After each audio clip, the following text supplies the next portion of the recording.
नमस्कार विद्यार्थी मित्रांनो. आजच्या भागामध्ये आपण बघणार आहोत पुढला मराठीतील पाठ. त्याचं नाव आहे आयुष्य आनंदाचा उत्सव आणि याचे लेखक शिवराज गोरले. शिवराज गोरले ही मराठी साहित्याच्या प्रांतामध्ये अत्यंत प्रभावी व्यक्तिरेखा ओळखली जाते. शिवराज गोरले यांची ओळख एक सुप्रसिद्ध लेखक म्हणून आहे. एक नाटक, चित्रपट, दूरदर्शन मालिका, कथा, व्यक्तिरेखा, कादंबरी, ललित लेख, वृत्तपत्रीय स्तंभ इत्यादी माध्यमातून त्यांनी विपुल लेखन केलं आहे. सोबत त्यांनी ज्या प्रमुख काही महत्त्वाच्या नाटकांसाठी जी आपली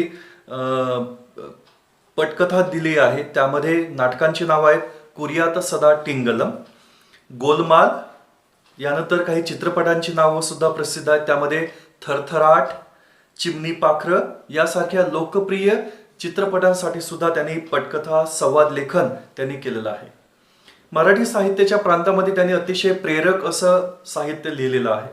प्रेरणा देणारं, जीवनासाठी मार्गदर्शन करणारं असं काही साहित्य त्यांनी लिहिलेलं आहे, ज्यामध्ये मजेत जगावं कसं, सोबतच त्यांनी माणसं जोडावी कशी, मस्त राहावं कसं, यशस्वी व्हावं कसं, तुम्ही बदलू शकता यासारखे प्रेरक पुस्तकांचे ते रचेते आहेत.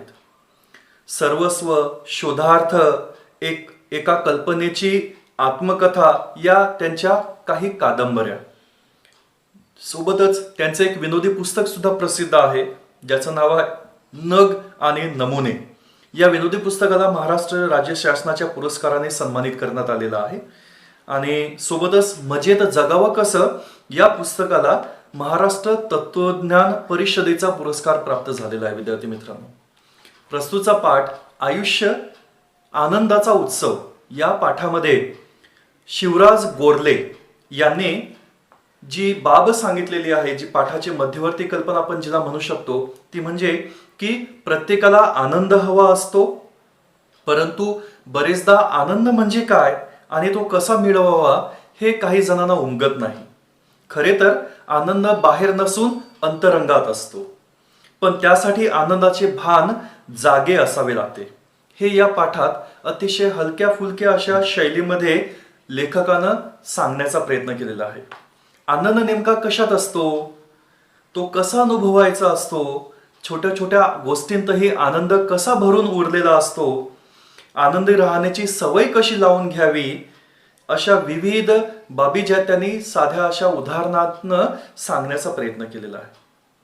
ते म्हणतायत की निसर्गाची सोबत, संगीताची साथ आणि पुस्तकांचा सहवास या आनंदी राहण्यासाठी उपयुक्त ठरतात. या संबंधातील विवेचन आपल्याला या पाठातनं दिलेलं आहे आणि आनंदी राहण्याचा राजमार्ग या पाठातनं आपल्या पुढे उलगडणार आहे. चला बघूया तर मग आयुष्य आनंदाचा उत्सव. आनंद सगळ्यांनाच हवा असतो, पण आपला आनंद नेमका कशात आहे हे अनेकांना कळत नसतं. आनंद म्हणजे नेमके काय हेही उलगडलेलं नसतं. कुठं असतो हा आनंद, कुठे नसतो हा आनंद. आनंदी आनंद गडे जिकडे तिकडे चोहीकडे ही फक्त कवी कल्पनाच नव्हे, तेच सत्य आहे, किंबहुना शाश्वत सत्य आहे. लेखकाने या पहिल्या उतार्यामध्ये सांगण्याचा प्रयत्न केला विद्यार्थ्यांनो की आनंद हा सगळ्यांना हवा असतो, आनंद उपभोगायचा आहे सगळ्यांना, परंतु तो आनंद कशामध्ये आहे हे बऱ्याचशा जणांना कळतही नाही. तो आनंद उपभोगायचा म्हणजे फक्त चेहऱ्यावरती हसू आणायचं एवढं नव्हे, आनंदाला जगायचं असते आणि ते आनंदी जगणं, आनंदी राहणं याचं मूळ किंवा याचा गाभाच मुळामध्ये बऱ्याचशा जणांना कळलेला नसतो. आपण सुंदरशी कवी कल्पना सुद्धा आपण वाचलेली आहे, आनंदी आनंद गडे जिकडे तिकडे चोहीकडे. असं जरी म्हटलेलं आहे, ती एक छोट्या मुलांच्यासाठी ते एक बालगीत किंवा बडबडगीत असं एवढं पुरेसं नव्हे, तर मुळामध्ये ती जीवनाची एक जगण्याची तऱ्हा सुद्धा आपल्याला करायची आहे आणि याचं मर्म हे मुळामध्ये आपल्याला उलगडलेलं नाही, ही कंत इथे लेखक सांगतायत. शिवराज गोरले पुढे म्हणतायत, आनंदाची गंमत अशी आहे की तुम्ही शोधू लागलात की तो दडून बसतो. म्हणजे तुम्ही या आनंदाला शोधायचा प्रयत्न केला, ए आनंदा कुठे आहेस रे तू, ए आनंदा तू माझ्यापासून दूर का बरं चाललास असं म्हणून होणार नाही. आनंदाला तुम्ही शोधायला गेले तर तो अशी कुठली एखादी वस्तू नव्हे, तर ती एक अमूर्त कल्पना आहे आणि त्याच्यामुळे ती कुठली तरी एखादी वस्तू नव्हे की जी आपल्याला शोधून सापडेल. म्हणून ते म्हणतात की तुम्ही त्याला शोधायला गेले की तो दडून बसतो, पकडू गेला की हातातून निसटतो. आनंदासाठी जितका आटापिटा कराल तितका तो हुलकावण्या देतो. आता हुलकावण्या देणे हा एक शब्दप्रयोग इथे केलेला आहे. हुलकावण्या देणे म्हणजेच काय की आपल्या हातातून निसटून जाणे. तर या ठिकाणी आपण आनंदाच्या शोधामध्ये जातो खरं, परंतु तो मात्र आपल्या हाती येत नाही आणि तो आपल्याकडनं तो दूर दूर तो निघून जातो. जितका सहजपणे घ्याल तितका आनंद सहज प्राप्त होतो. म्हणजे मानवाचा स्थायी भाव तो आपल्याला बनवा लागेल, आपल्या जीवनाचा स्थायी भाव बनवा लागेल आणि तो म्हणजे कुठला की सहजतेने जगणे. आणि त्यामुळे जितका आनंद आपण सहजतेने घेऊ तितक्या सहजतेने तो आपल्याला प्राप्तही होईल. आनंद असतोच, तो अनुभवता मात्र यावा लागतो. लेखकानं इथे म्हटलेलं आहे की आनंद हा प्रत्येक क्षेत्रामध्ये आहे, प्रत्येक गोष्टीमध्ये आहे आणि तो आनंद आपल्याला जगता आला पाहिजे, अनुभवता आला पाहिजे. कुणाला तो जाणवतो, कुणाला जाणवत नाही आणि म्हणून प्रत्येकाची जीवनाची तऱ्हा ही जी आहे तीच त्याला या आनंदाचा अनुभव घ्यायला कारणीभूत ठरत असते. पुढे लेखक म्हणतायत, आनंदाच्या बाबतीत कळसा काखेत असूनही आपण गावाला वळसा घालीत असतो. आनंद आपण बाहेर शोधत असतो आणि तो मात्र आत असतो. आनंद आपल्या मनातच असतो. आनंदाच्या झऱ्याचा उगम आपल्या अंतरंगातच असतो. एक म्हण आहे ना ती की काखेत कळसा आणि गावाला वळसा. म्हणजे आनंद हा कुठेतरी आपल्या पाशीच असतो तो, परंतु या आनंदाच्या शोधामध्ये अख्खं गाव आपण पालथं घालतो, अख्ख्या एकूणच शहर आपण पालथं घालतो. म्हणजेच काय की आनंदाचा कुठेतरी आपण एखादी वस्तू किंवा एखादी बाब म्हणून आपण तिचा शोध घेत असतो, परंतु आनंद ही अशा तऱ्हेने कुठली तरी शोधत बसण्याची बाब नव्हे, तर आनंद हा एखाद्या झऱ्याप्रमाणे आहे. जसा झरा जो असतो तो मध्येच कुठनं असा जो येत असतो, निघत असतो आणि दगडाखालनं तो येत असतो किंवा कुठेतरी तो असा पुढं आलेला असतो, प्रकट झालेला असतो. असंच हे आनंदाचं आहे. आनंदाचा झरा हा आपल्या मनामध्ये कुठेतरी असतो, आपल्या अंतरंगात तो दडलेला असतो.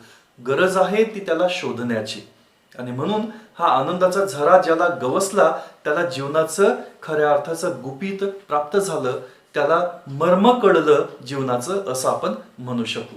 म्हणून इथं लेखक म्हणतायत की आनंद हा बाहेर शोधल्यानं सापडणारा नव्हे, तर तो आनंद आपल्या आत असतो.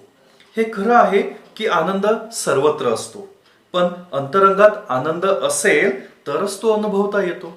मुळामध्ये आनंद हा अंतरंगातही असायला हवा. अंतरंगामध्ये जर आनंद असेल तर त्याची आपल्याला अनुभूती घेता येईल. पुढे ते म्हणतात, आनंदाचं नातं जुळतं ते फक्त आनंदाशी. आनंदाला आकर्षित करतो तो फक्त आनंदच. आनंदाला प्रसवतो तोही आनंदच. अशा तऱ्हेने आनंद जो आहे तो अशा प्रसवणे म्हणजेच तो निर्माण होणे किंवा पुन्हा आकर्षित करणे या सगळ्या बाबींना कारणीभूत आहे तो आनंद. म्हणजे ज्याचं मन आनंदी त्याला सर्व जग जे आहे ते आनंदी दिसू लागतं. म्हणून मुळामध्ये आपलं मन जे आहे ते आनंदी असणं आवश्यक आहे. ज्याला या सकारात्मक भावनेनं जगाकडे बघता आलं त्याला सगळं जग जे आहे ते खूप साऱ्या अशा शक्यतांनी भरलेलं दिसू लागेल.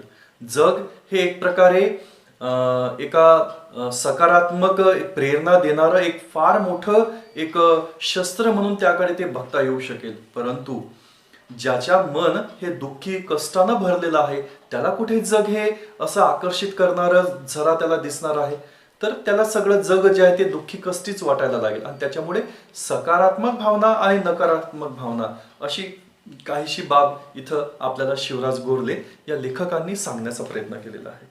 ते म्हणतात, आनंदाचं भान जागृत ठेवणं हेच आनंदाचं रहस्य आहे. म्हणजे त्याचं भान आपल्याला जागृत ठेवायचं आहे. असंख्य अगणित पातळ्यांवर आनंद अनुभवता येतो. त्याच्या किंबहुना असं म्हणूया की त्याच्या पातळ्या आहेत, त्याच्या लेयर्स आहेत आणि ह्या असंख्य पातळ्यांवरती आनंदाला आपण उपभोगू सुद्धा शकतो. आपल्या आयुष्यासोबत ज्याचं अस्तित्व असतं तो म्हणजे अस्तित्वाचा आनंद. आपलं अस्तित्व आपण नेहमीच गृहीत धरून चालतो आणि अस्तित्वाच्या आनंदाला मुकतो. आपल्या अस्तित्वाची साक्ष देत असतो तो आपला श्वास. लेखकाने एक महत्वाची बाब इथे प्रतिपादन केली आहे.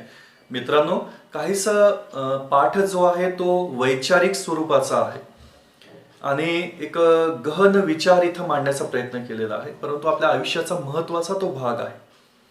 आपण अगदी आपल्या वयाची या शाळेतील 12 वर्ष जी आहेत ती आपण अशा कुठल्या ना कुठल्या आनंदाच्या झऱ्यातनच ती घालवलेली आहेत.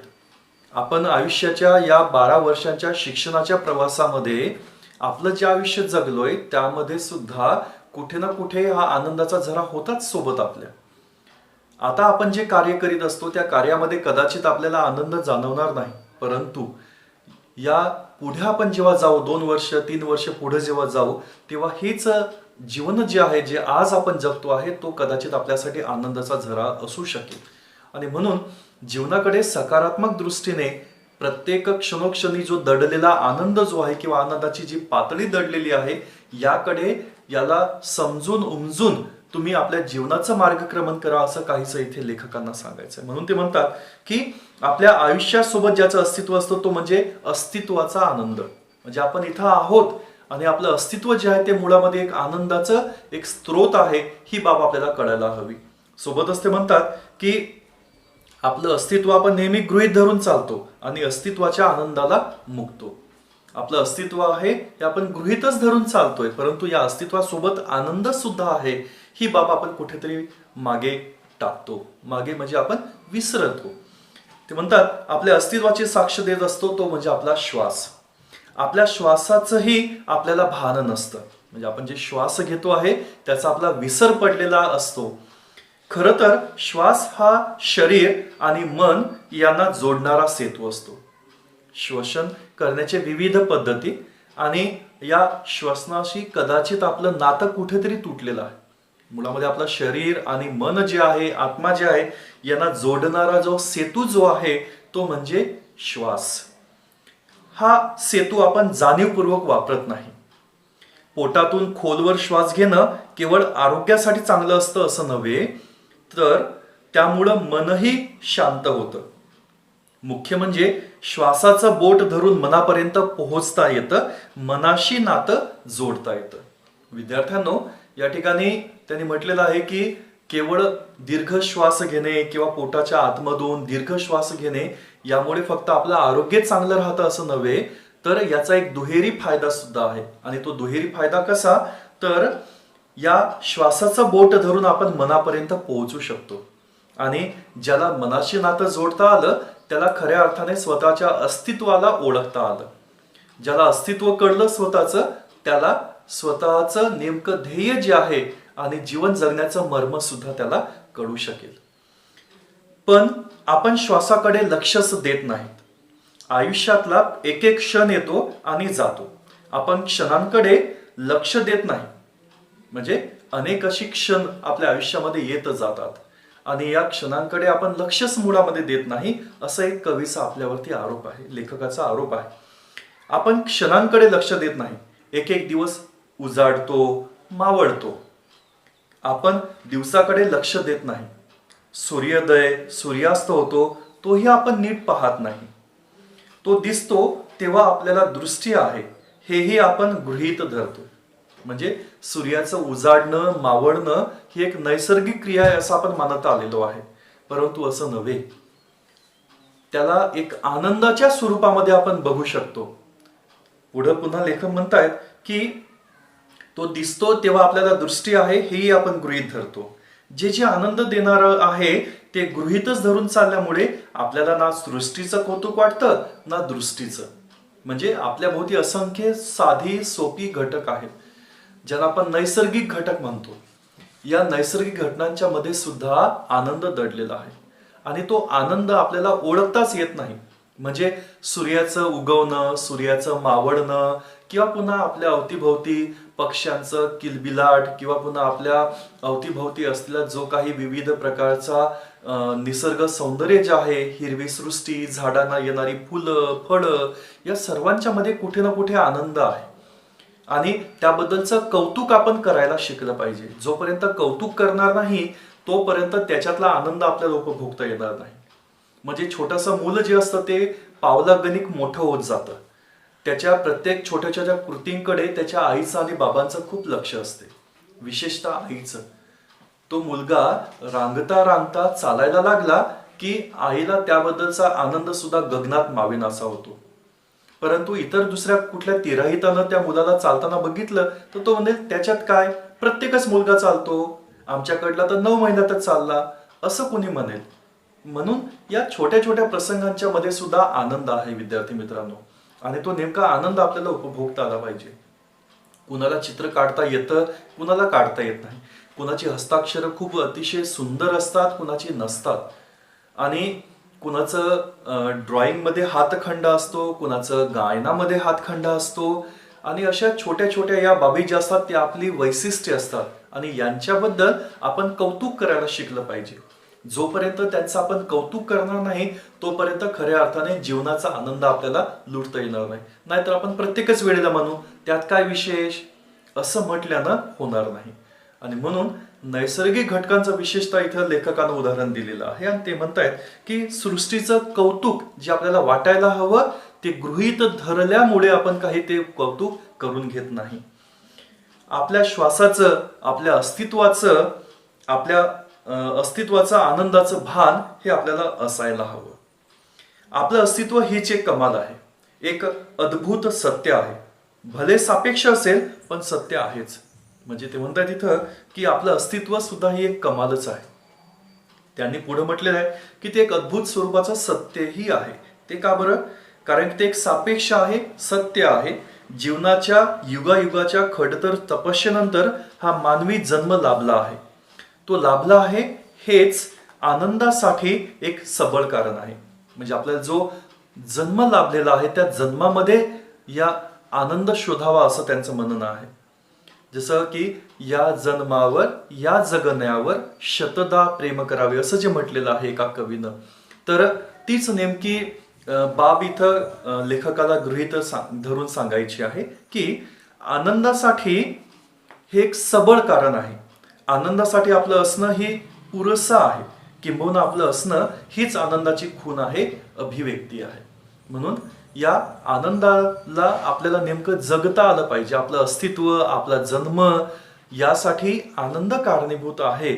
आणि किंबहुना या जो जन्म मिळालेला आहे तर जन्म हा आपल्याला आनंद उपभोगण्यासाठी आहे हे आपल्याला कळायला हवं. आणि हाच एक सबळ खूण आहे की ज्याच्यासाठी आपल्याला क्षणोक्षणी आनंदाचा झरा हा आपल्याला प्राशन करता आला पाहिजे. तर या ठिकाणी थांबूया विद्यार्थी मित्रांनो.